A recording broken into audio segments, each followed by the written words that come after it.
What's up, Hokie Nation, and welcome into episode 423 of the Tech Sideline podcast. Virginia Tech men's basketball, once again, has some momentum. We're going to break all that down on episode 423 and a little bit of a different version of the Tech Sideline podcast. We are audio only. The set is currently being redone by our director of media, Nick Brown. Hopefully it will be ready by the end of July. But for now, we did want to bring you a podcast, even though it just is audio only. So I'm your host, Carter Hill. To my right is our lead analyst and columnist, Chris Coleman. Across the way, sipping on Chick-fil-A, is our managing editor, Mr. David Cunningham. Behind the scenes is our director of media, Mr. Nick Brown. And we are so thrilled you could join us on your Tuesday afternoon. We are recording on Tuesday, June 17th, 2025 from our high-tech studio in the Virginia Tech Corporate Research Center. Remember to like, subscribe, and refer the show to a friend.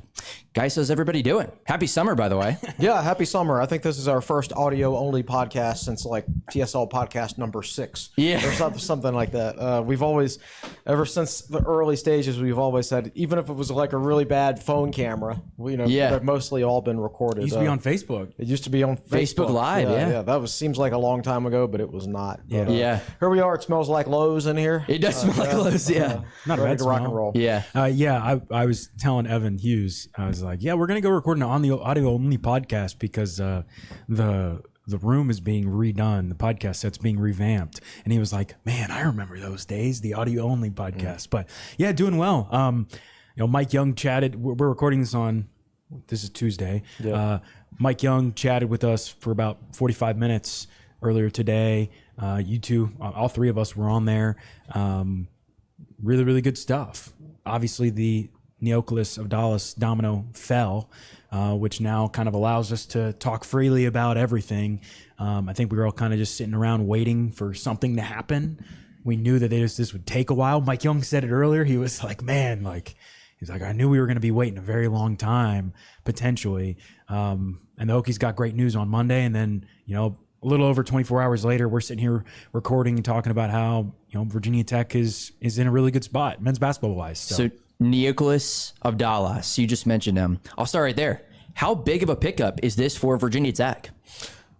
Huge. I think he's a guy who probably would have been a second-round pick had he stayed in the draft, but he wants to be a first-round pick. Some people will compare him from the draft standpoint to where Nickeil Alexander-Walker was coming out of high school, except Avdalas is a year ahead, in my opinion, physically. Okay. They were both. He'll be a 19-year-old true freshman, just like Nickeil was. Nickeil wouldn't have been drafted out of high school at the same stage. And if he had left after his freshman year, he probably would have been a second-round pick. He left after his sophomore year and was a first-round pick. His body had to do some more maturing and things like that. I think Neo is about a year ahead on the developmental ladder, so to speak, than Nickeil was. And he's a very versatile player. Like, there's going to be times this year, like he's going to be the first player probably in Virginia Tech basketball history to play 4 different positions for the Hokies. He can play anywhere from the 1 to the 4.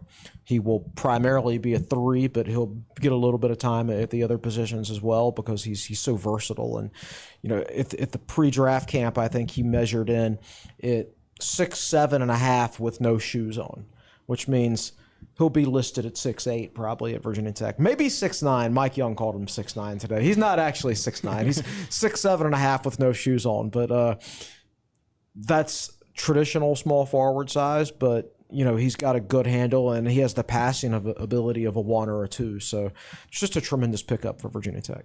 Yeah, huge. It can't be overstated. I saw some people on the boards this morning talking about, like ESPN didn't say anything about this. And I would not expect this to be like national news, this pickup, because international recruiting is covered much, much differently. And again, Virginia Tech's coming off its worst season in a very long time, which I think makes this pickup under the radar. Yes, but even crazier. Yeah. Virginia Tech is coming off a season where it finished below 500. And we're talking about the Hokies picking up one of the best prospects in program history. Mm-hmm. The job that Mike Young and his staff have done to completely restructure this roster, you go from the roster they had last year to you look at it today, and it's completely different. They got 4 guys back. You got Toby Lowell, Jaden Shute, Tyler Johnson, and Ben Hammond. Everybody else is new, and the focal point is this guy.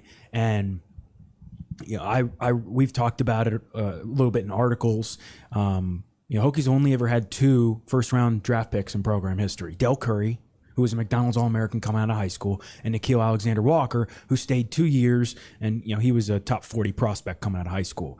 This kid today could be a second-round pick in the NBA draft, and he's choosing to come to Virginia Tech to play. The moment he steps on campus, he's going to be one of the most pro-ready athletes Virginia Tech has ever had across any sport, not just basketball.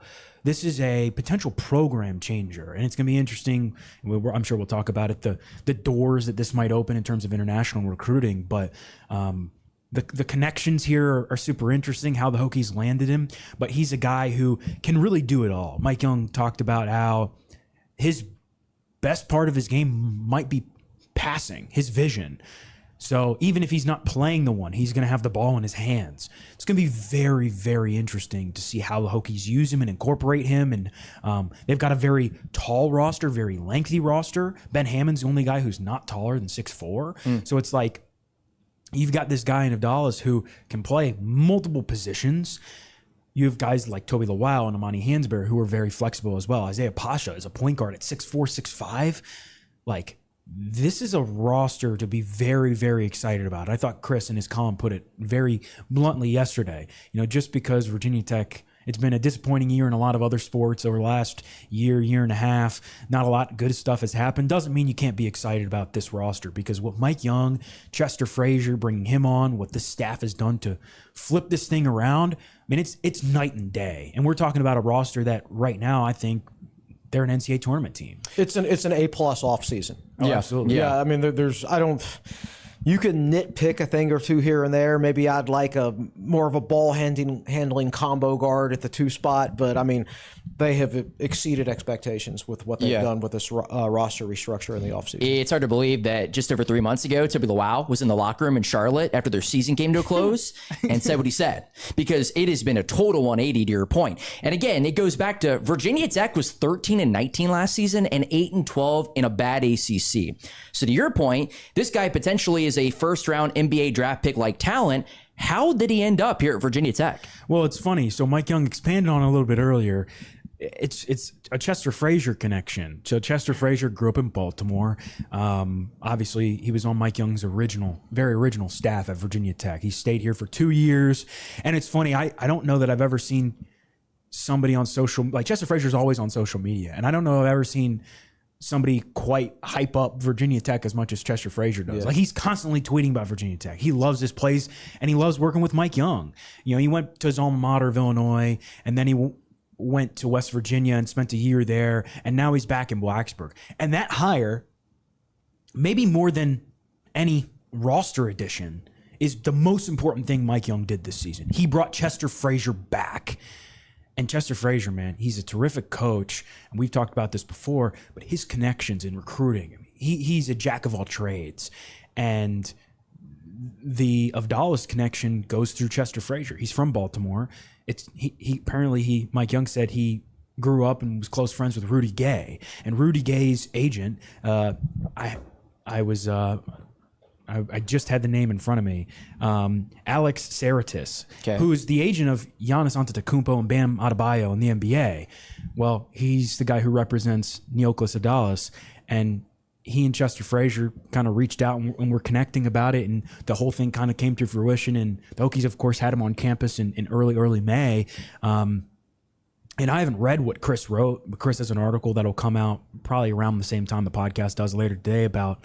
I saw the title or the headline, which is, this is a big Hokies basically risked everything for this. Yeah. And this is a kind of a random connection. Hokies haven't really recruited internationally. They have in moments, but a lot of the time it's guys who, like David Gasson, a guy who from the Netherlands but came over and prepped a year in America. Toby Lawal too. Toby Lawal, exactly. And that's a JD Byers connection from their time at VCU.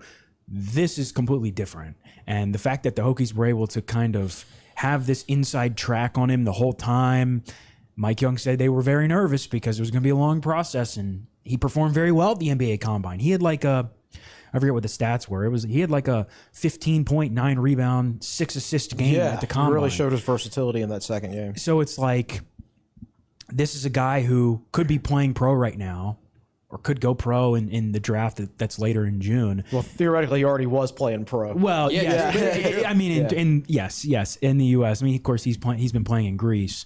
And international recruiting is random a little bit, but the Hokies did a really, really good job of kind of keeping it very low key, keeping it under wraps, holding out hope, and they risked everything for it, and it turned out to go in their favor. Yeah, I mean, I think it was a calculated risk, and I think you have to take calculated risks with Virginia Tech basketball because things aren't just going to automatically happen. Players aren't going to automatically come here.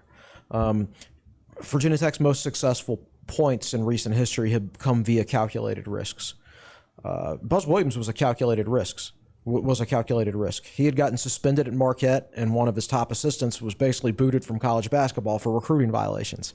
Later, he got Texas A&M on probation and was suspended for a game from recruiting violations. Yeah. Right? If he had gotten Virginia Tech put on probation, it certainly would have been. It's certainly possible that he could have done that, given what we know now, and honestly, given what we knew then too. But it was a calculated risk because Virginia Tech had finished dead last for 3 straight years. So what if we had gotten put on probation? Yeah, sure. You don't get any worse than dead last. Well, that's true. They were 10 and 42 in the ACC their previous 3 years, right?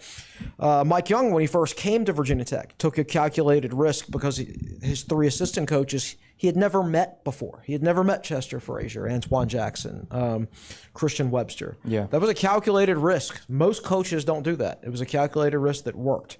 A calculated risk that did not work was hiring Mike Jones when Chester Frazier left, because you ran the risk, yes, you're going to upgrade your talent level with Rodney Rice and Darren Buchanan, but if Mike Jones leaves, they might leave. That's a calculated risk that did not work. So they're not always going to work out. Avdalas was a calculated risk because you knew you were going to have to go up to June before you knew exactly where he was going to go. And if you don't get him, that leaves a pretty major hole in your roster, and there's no other players to get at that point. Sure. So you kind of have to get him. It's a calculated risk. But again, you've already improved the roster from last year, even if you don't get him. And you went 13 and 19. You can take some calculated risks at that point, and it's okay. So I just think for Virginia Tech specifically for basketball, to reach your peak, you have to take some calculated risks like that because, again, you're not going to get prospects lining up to come here. That's just not how it's been historically. But you can fill your rosters up with good players if you take if you take the right calculated risks, and that's what Virginia Tech did here, and I think it's going to pay off for them. Yeah, and I think it wasn't necessarily like a monetary thing. Like, hey, you have to go all in, give this guy X number of dollars. It's like this was about more than that, and I'm sure we'll get into that in a sec. But the Hokies played this the right way. I agree with everything Chris just said. You have to be very strategic if you're Virginia Tech in this position. And again, the most amazing part is that this team 13 wins last year. Yeah. And you're going to go from 13 wins to having probably a potential lottery pick on your roster. That doesn't happen to everybody.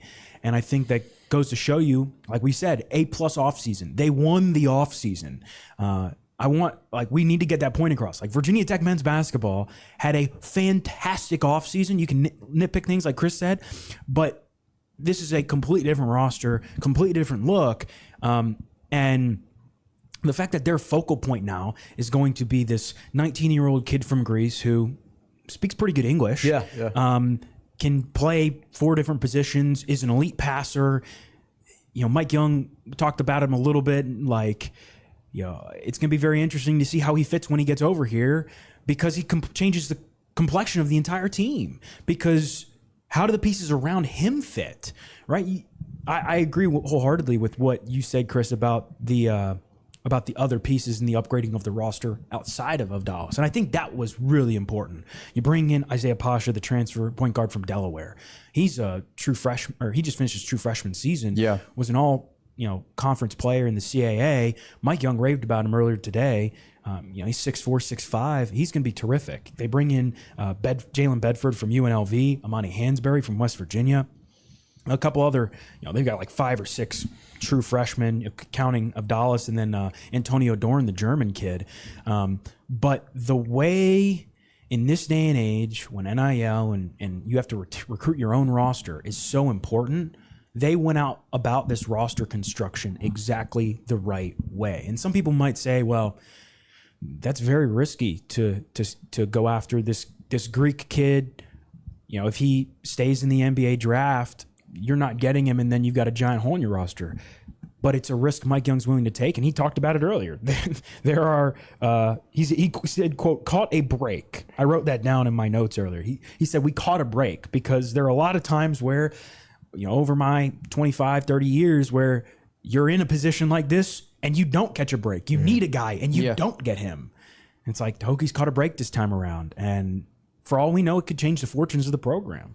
And to be clear, too, he's going to be a freshman coming in, but the anticipation is he's likely a one and done. Yeah, is that correct? Absolutely. Okay. Which, let's face it, everybody these days has a risk of being a one and done. Rodney Brown was a one and done. Yes. Rodney Brown was a one and done. We're talking a one and done in terms of going to the NBA, which is a little bit different. That's a little bit different. I want to make this pretty clear about, like, there's going to be a little bit of growing pains because American basketball is different. But from a pure talent perspective, let me try to put it into perspective here. When he was 15 years old, he became the youngest player to ever score in the EuroLeague. The EuroLeague is the second best basketball league in the world behind the NBA. Huh, okay. Like, his teammates in Greece are Jarrell Eddy, who's played in the NBA, for God's sake. Yeah. So, all right. Ahmed Hill. Ahmed Hill, yeah. He's playing, when he was 15 years old, he's playing against grown men with NBA experience, and he scored. Like, that's insane. Like, if like an American kid did that, they put it on ESPN or something of somebody scoring against NBA players, people would be freaking out, but right? it's kind of normal over right, there. yeah. That's the type of background he comes from. He's been playing up a level his entire life. Well, now he finally gets to play against guys his own age group. So that's why people are so high on him. Yeah, and I mean, his dad, former basketball player in Greece, played for the Greek national team. He's currently over there in Poland. He's got some games for his country that he's going to be playing in. Mike Young said the hope is that they're going to get him in here late July. Antonio Dorn, while we're on the topic, again, he's from Germany. Mike Young said there are some visa issues right now. The Hokies are trying to help him work through, and so I think Mike's hopeful that he'll get here at the beginning of like the second summer session in terms of semester and classes and whatnot. But yeah, I mean, this is a guy who, in terms of Avdalas, like, his game allows the Hokies to do so much. And Mike Young mentioned it, and I got a chuckle out of it because Mike's sitting there talking to us over Zoom today, and he's like, dude, I got all these thoughts racing through my mind about all the possibilities and all the things we're going to be able to do. Like, this is like a golden opportunity for him and the staff, and just in terms of fitting all the pieces together and meshing them. And it's not like Avdalas is the only talented player on the roster. Sure. It's like, this is a very talented roster, a much better roster than last year. And you've got this guy who is a star, soon to be star. And I think, yeah, there might be some people out there that are skeptical. Well, he's a kid from Greece. He's 19 years old. How in the world does this work? And, you know, is he going to be another Robert Krabendam? Come on. You know what I mean? What would you say? What would you say to people who are skeptical just because he's a European guy and hasn't played in America before? Literally, he would have been a second-round pick. Yeah. Like, if you go on ESPN, I think they ranked him the number 51 overall prospect for the draft this past year. I saw him projected as high as like 35th if he had stayed in the draft. But he wants to be a first-round pick because as a second-round pick, you probably don't get a guaranteed deal. Whereas if you're a first-round pick, you get a guaranteed contract. And the best way for him to elevate himself into the first round is, like, everybody's sold on his talents, I think, for the most part, but they need to see a little bit more evidence. I think go to a place where you get to play 30-plus minutes a game in a system that fits your skill set perfectly. That's why he chose Virginia Tech. So when you look at the roster as a whole, and me, you being David, I forget we're audio only, and then Nick behind the scenes, we were talking about this in our group chat the other day. This Virginia Tech roster, I think, is going to completely fly under the radar because nobody's going to be talking about Virginia Tech because of the season it had last year. And let's be real. I mean, Virginia Tech is still not your Dukes and your North Carolinas of the world in the ACC in terms of the attention it gets. I think Virginia Tech is going to go into the season with this roster with a chance to go to the NCAA tournament, and absolutely nobody's going to be talking about it. Except for us. Yes. And I mean, some local ACC media will probably recognize it. I don't know that that's a bad thing, though. The bottom line is, assuming the Hokies stay healthy, they've got something really, really good in store.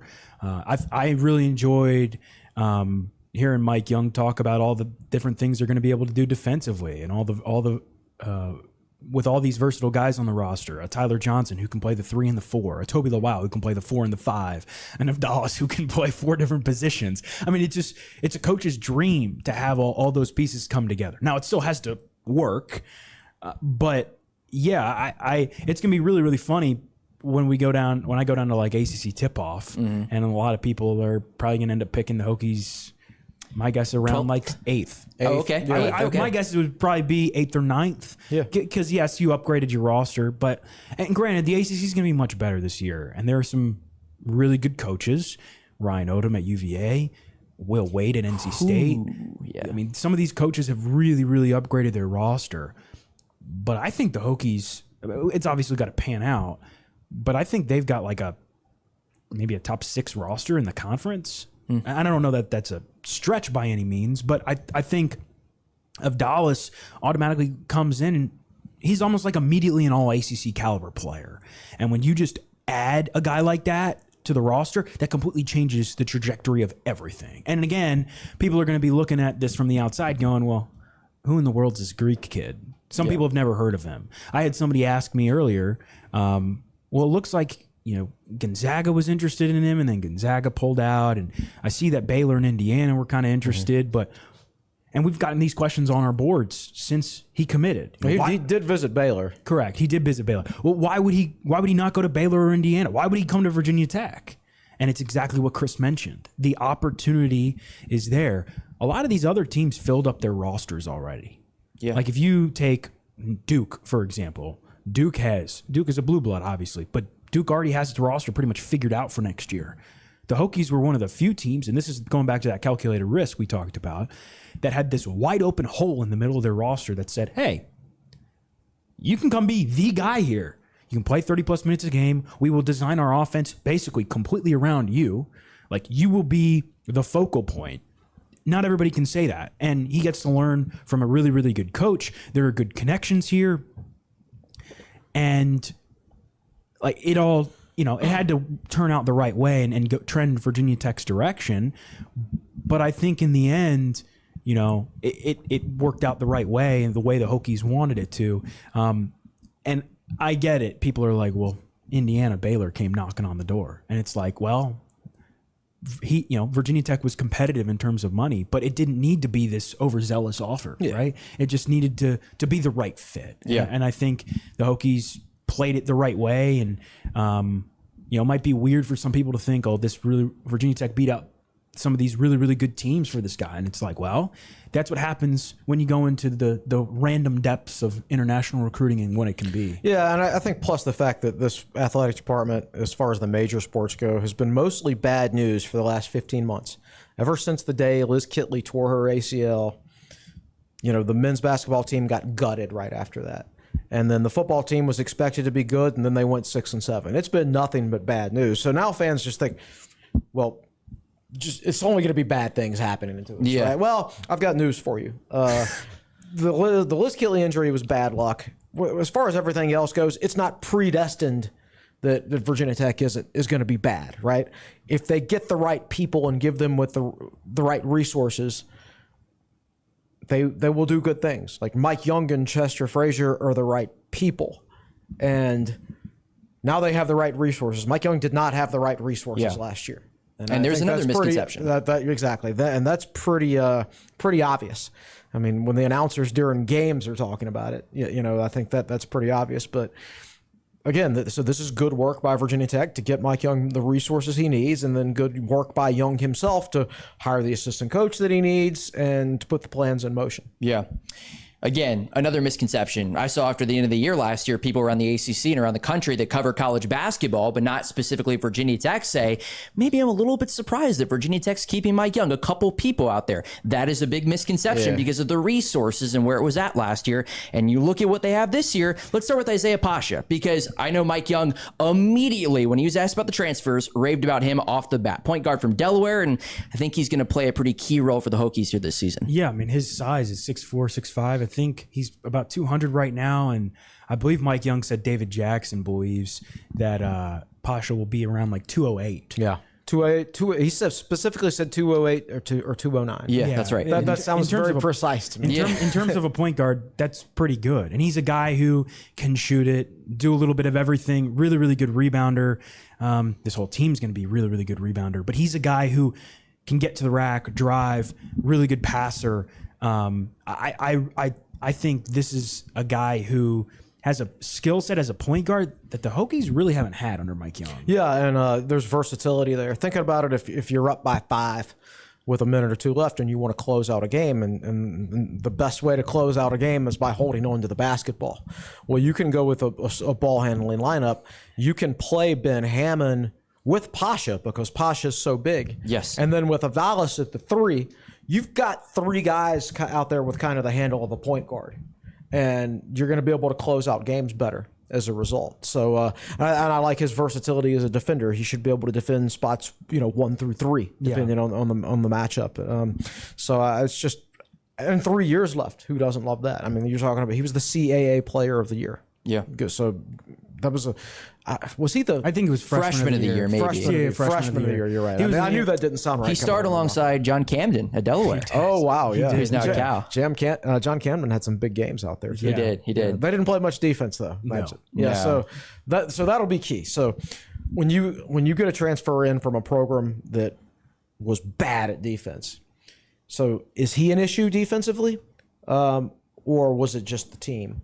Because we know Camden had some issues defensively, but I think with Pasha, the size and the athleticism are there.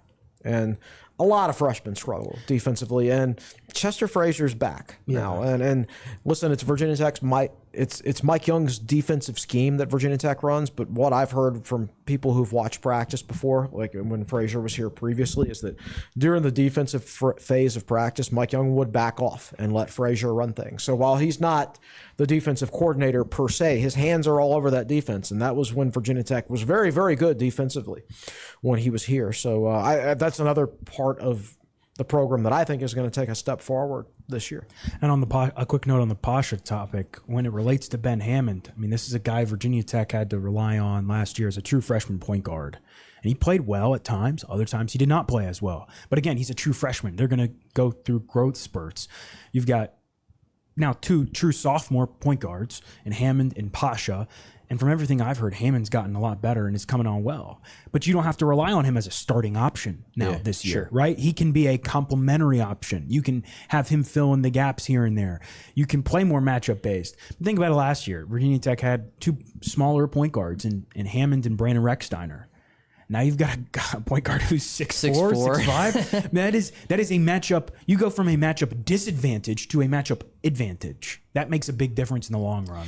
Another thing that you kind of mentioned it a little bit earlier, David, and we haven't really touched on it because it was a big deal in March and April.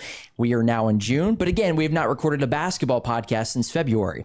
The 4 guys Virginia Tech retained from this past season, Toby Luau, Tyler Johnson, Jaden Shute, and Ben Hammond, those are probably the 4 you needed to keep. And those 4 blending in with the guys that you brought in, both internationally, the freshmen coming in, and the transfers, again, it lends itself to a team in the ACC that can be very, very competitive next season. Yeah, absolutely. I think everybody, the versatility is what I'm looking at. I think everybody fits Mike Young's system well. He did mention that right now, this is a good shooting team, not a great shooting team. He said it's not something that keeps him up at night, and I'm sure he slept really well last night after the Avdalas commitment. But if you think about Mike Young teams, usually the shooting comes along eventually. There's not a Hunter Couture on this team, or even a Sean Padula on this team. And I think Jaden Schute's a really good shooter, but he's been inconsistent. Yes. So it'll be very interesting to see how Mike Young schemes up stuff around that, so to speak.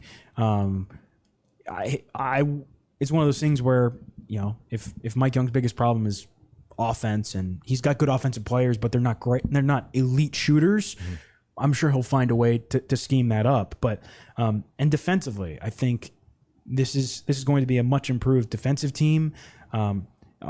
One of the guys who will fly under the radar a little bit is Tyler Johnson, I think. But he's a guy who, as a true freshman, Mike Young had him guarding the other team's best wing player. Yeah. And now he goes from being kind of the number one option defensively on the wing to, maybe he still will be, but he might be able to take pressure off of Avdalas a little bit in that way. You're right. And, more lineup versatility, I think. I think it gets Johnson in a better role. Less pressure. We haven't talked about Bedford and Hansberry. Yeah, I was going to ask, how does the Hansberry kid fit in? Well, but I will say this simply about Bedford first. This is a guy who career is averaging 12 points a game, and now he's the third or fourth option on the wing. That's how much Virginia Tech has bettered its depth. He would have played 30 minutes plus a game for Virginia Tech last year. Right? And now he's going to be a good, solid rotational piece. He might end up starting, he might not, but he's not going to be asked to do more than he's capable of. I know that much. Hansberry, I'm a big fan of. I think he did a great job at West Virginia last year for a team that almost made the tournament. He's not your traditional center from a height standpoint, but I think we'd all agree that the traditional stuff in basketball went out the window about 10 or 15 years ago, and it doesn't look like they're coming back. He's more like a 4.5. He could play the 4 and the 5. He's not so big that you're going to have to help a little bit with him in the post. That's what Mike Young was saying earlier, and he's right. He doesn't have these. He's not 7 feet tall. He doesn't have these really long arms or anything like that. But defensively, you might have to help him a little bit in the post.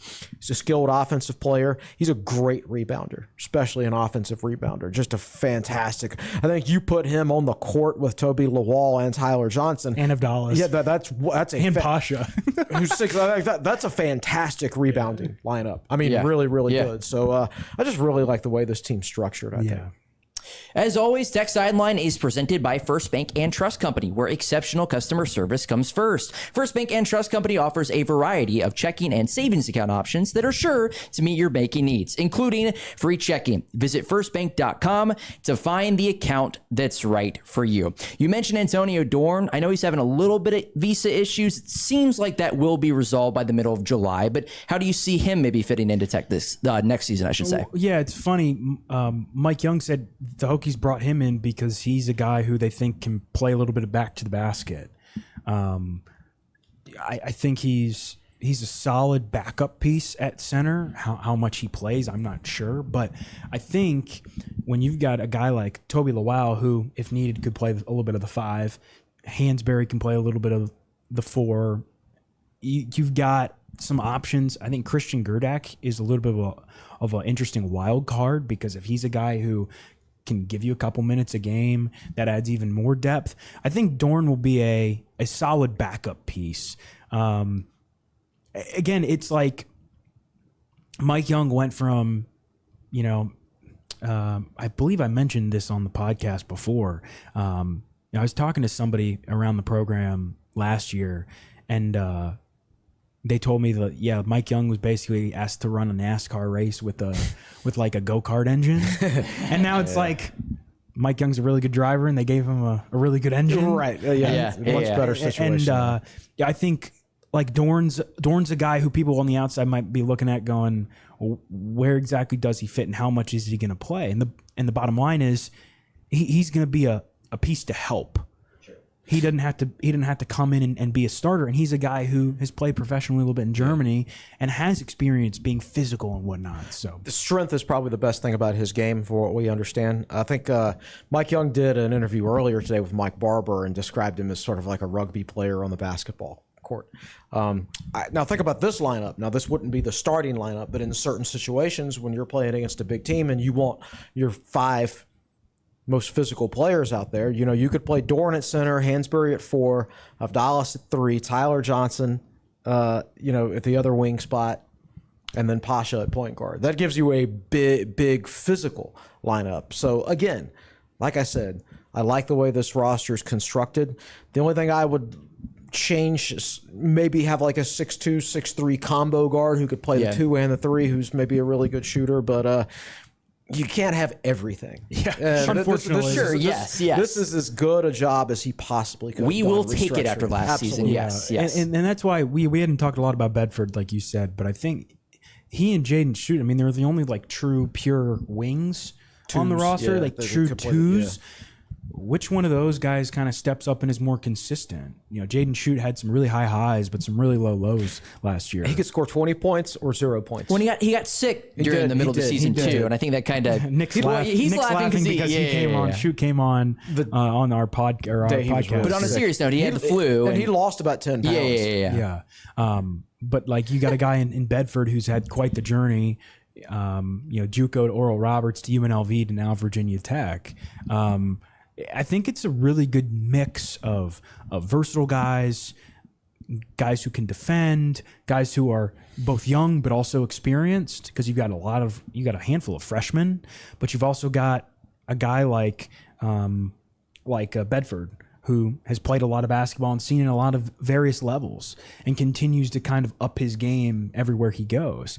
And one of the things that most exciting, I think, is you think back to a couple of years ago where like the Hokies were not a very good rebounding team. Historically under Mike Young, you know, rebounding is not like the strong suit. This team is going to be terrific rebounding the basketball. It doesn't really matter who you put on the court, especially the starting 5. Like Pasha, you think Pasha, Johnson, Avdalas, Lowell, and Hansberry, that's going to be one of the best rebounding teams I think in the ACC. Yeah. So how Mike Young kind of adjusts to, you know, continues to play his system, but adjusts to the personnel, if that makes sense. Like not do something he's never done before, but kind of cater to his guys and their skill sets. It's going to be really, really fun to watch. The other thing, too, about the ACC, and I know we don't know everything about all the rosters, but this I don't know anything about any of the rosters. Exactly. But this league is going to be wide open this year. I'm not saying Virginia Tech's going to win the ACC, but do we really think Carolina's going to take a step up this season? I think NC State could be really, really good. It's a key year for Carolina and Hubert Davis, key year for Syracuse, key year for Wake. I mean, the league is wide open. And again, I'm not saying Tech's going to win the whole thing, but there's a very real chance that Virginia Tech could be in the top 5, 6 in the ACC, and it shouldn't surprise anybody this upcoming season. Yeah, I agree with that. We know Mike Young can coach, and he did a great job reconstructing this roster. Chester Frazier's back. It's all lining up for a good year. Yeah. And I think the Hokies have so far, well, I mean, the whole non-conference schedule isn't out, but so far the Hokies have scheduled pretty well. Something David Teal brought up to Mike Young, which is, you know, you only got 18. I don't even think we've talked about this on a podcast. Yeah, you're right. Only 18 games in the ACC, Chris. Oh, true. And not playing Pitt. Yeah, right? Which is I don't like. I really don't like. Yeah, I don't either. But when you have too many teams in your league, but 20 conference games is also too many. Sure. One of the issues with the ACC last year is, you know, it wasn't just that they got stomped by the SEC. It's they didn't play enough non-conference games to begin with, and that's how you get your computer numbers up. You blow out bad teams. Yeah, you smash these teams that are lower than you. You get your efficiency numbers up, and then when conference play starts, whoever wins the game between two ACC teams gets a win over a pretty decent team. But when you don't play enough of those games and you don't get your efficiency ratings up as a result, your conference games just only harm you later. Yeah. They absolutely needed to go back to 18. I've been arguing for that for the last few years, and I'm glad that they went and did it. So, you know, hopefully that'll help things. It'll be interesting to see the scheduling strategies. Yeah. And David Teal asked Mike Young about that because now the Hokies have 2 extra non-conference games that they haven't had. How does that shake out the schedule? They announced last week that, you know, which had already been reported, that the Hokies are playing Providence up at Mohegan Sun. Mm-hmm. They played there before. Last time they were up there, they beat Villanova. Mike Young has never. He never really shied away from scheduling tough. I mean, but you also have to structure it the right way where you've only got 4 returning players. So you have to give the guys games to mesh, right? You've got to play teams that you can blow out a little bit. Yeah. You know, you're say a UNC Asheville type of team, right? A team that you can beat up on a little bit while guys get experience. So how that all comes to fruition is going to be really interesting. Yeah, I think, Carter, you mentioned the ACC. You know, you got Duke and Louisville. You've got NC State UVA is and interesting. Virginia. But Florida State. Florida State, don't know. Yeah. There's been so much turnover in this league in recent years. There new coaches in at Miami and Florida State, Wake Forest and Carolina and Syracuse, like you said, And Pitt maybe too. yeah, in that and same Cable category. at Pitt, all kind of interesting years. And I think a lot of teams have upgraded their roster, but I think the Virginia Tech might have had. I mean, it's hard to go from being one of the worst teams in the league. And think about this: the ACC was bad last year, yes, but Virginia Tech only won 13 games and almost got a single bye in the ACC tournament. Well, in an old ACC, like 2019 ACC, that would have been an 8-win team, Virginia Tech team last year. And they would have won like 3 ACC games. Yeah. If that. So just think about that for a moment. Like the Hokies are going from being one of the, you know, not a very good team to all of a sudden we're talking about them being pretty good. I mean, that's why it's exciting. And, you know, I think it's going to be nice to, you know, last year was really tough for us to talk about it because it's our jobs and, you know, it gets exhausting covering teams that lose. But also just talking to Mike Young, I mean, I think he was in a really tough position last year. He was not in a good mood last season a lot of times, and you could tell it. Yeah, and I think you could just tell. You know, Nick was asking for graphic or for quotes for graphics and stuff earlier, and I sent him something along the lines of, you know, Mike just said, like, I'm just very excited because I think this is going to be a very good team. And to put it plainly, there's a long way to go before the season, but the Hokies are back in the right spot. Yeah. And if they have a good year, who's to say they can't capitalize on the momentum going into the following year, right? Yeah. Like, it went from being the very, very worst, I think it could be in a lot of ways, to you are in a very, very, very good position. And a lot of people might not talk about it, but we certainly will. Yeah. And just to be clear really fast on the scheduling thing, I like the 18 games. I don't like how you skip a team in your league every year. Yeah, I know. Yeah, I know it is weird, but you have to do that to make sure you can play UVA twice, right? But they're playing UVA twice, and then they also have a different team every single year. Right. They have Wake this year that they're going to play twice. So why don't you just play Wake once and then Pitt once? Yeah. Right. But it's sometimes, doing the easy thing is hard. Yeah. Yeah, I can't explain a whole lot of what gets done at college in college sports over the last 10 years or so. Yeah. So I'm not going to try to explain that. Yeah. But I think more than anything, we got to go back and give credit to the staff and Mike Young for getting this program back on track. Like, there were a lot of ways that Tech was lagging, I guess is probably the right word. Yeah. And I think revenue sharing kicking in is a big help.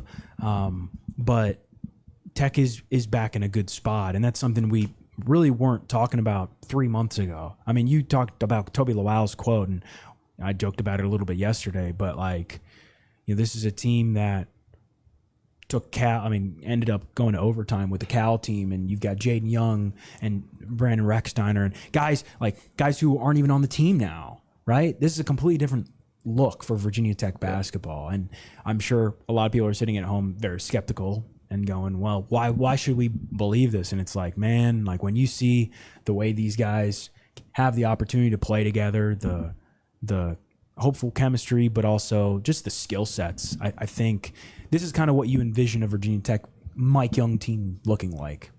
What is coming up on TechSideline.com other than Nick getting married this weekend? Congratulations, Mr. Brown, to our Nick. director. Actually, we're going to take media. the rest of the week off and have a week-long party. Yeah. So other than the studio smelling like Lowe's, what's going on at TSL the next couple weeks? Let's see. I think Andy's doing a Q&A, a mailbag tomorrow. I'll do my regular Friday Q&A. By the time you listen to this podcast, there will be another article about Avdalas signing on the site. So it's been a busy week for us. Yeah.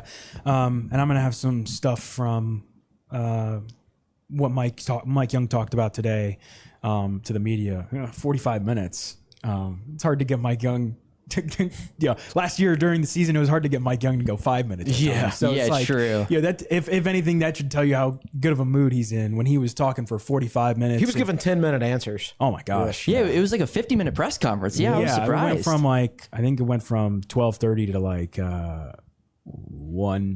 12:30 to like 1:20-ish. Yeah. So yeah, Mike Young's in a very good mood, and people around the program are. And I'm gonna probably write a notebook of sorts, just kind of giving some little details, because Mike Young he hit on a bunch of different things in there.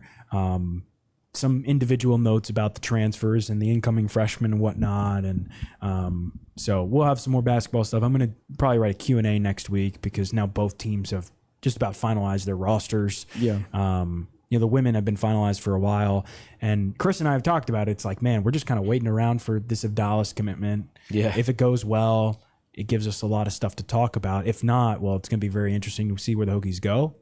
Is it Kanye? It's like, what would I do if I didn't win? I guess I'm not we'll a big never know. Kanye guy. It's, What was the quote again? It's like, what would I do if I didn't win? I guess we'll never know. Yeah. It's like, what would Virginia Tech do if it didn't get Avdalas? I guess we'll never know. I guess we'll never know. It's a good question to have. I mean, and so now it's like, I know it's middle of June. We don't have a lot going on besides building the podcast set. Nick has a lot going on. I can't speak for Nick, but Yeah, Nick's a little busy. Nick is a little busy.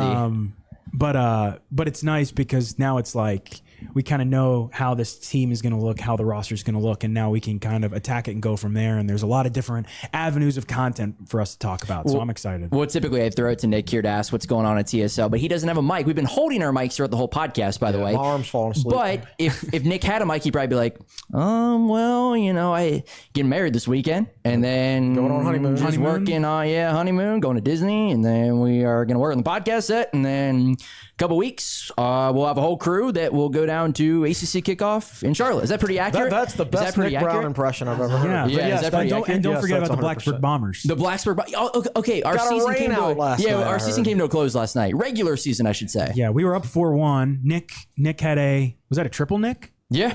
Nick had Triple in a the left triple center. to deep left center that scored me last night. We went up 4-1, and then it just started Hold on. monsooning. So how many games is your regular season? We played 5. We've put this What? But We played- it was supposed to be 8, We've lot had of 3 rainouts. rainouts, including last night. Build a dome. Yeah, That's what Jack was saying. That's what Jack Briz and I was saying. Yeah. It's very, very fun. Hopefully playoff soon, and maybe we can do some damage. Yes, hopefully so. All right, for Chris Coleman, David Cunningham, Nick Brown, I'm Carter Hill. Thanks for tuning in to episode 423 of the Tech Sideline podcast, and we will talk to you very soon.